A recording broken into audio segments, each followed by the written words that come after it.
การที่บ่ได้ออกสังคมก็บ่ได้แม่นเรื่องแปลกเพราะความสุขของแต่ละคนมันแตกต่างกัน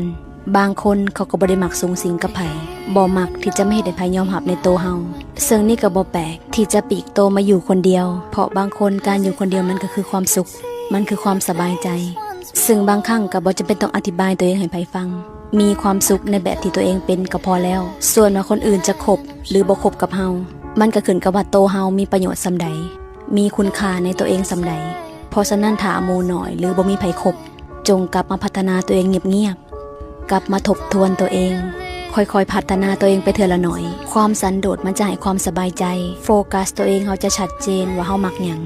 ชีวิตอยากไปเป็นแบบใดได้ทบทวนชีวิตคนอื่นแล้วเอามาสอนตัวเองค่อยๆพัฒนาตัวเองแก้ไขนิสัยที่เฮาเคยผิดพลาดและการกลับมาอยู่กับตัวเอง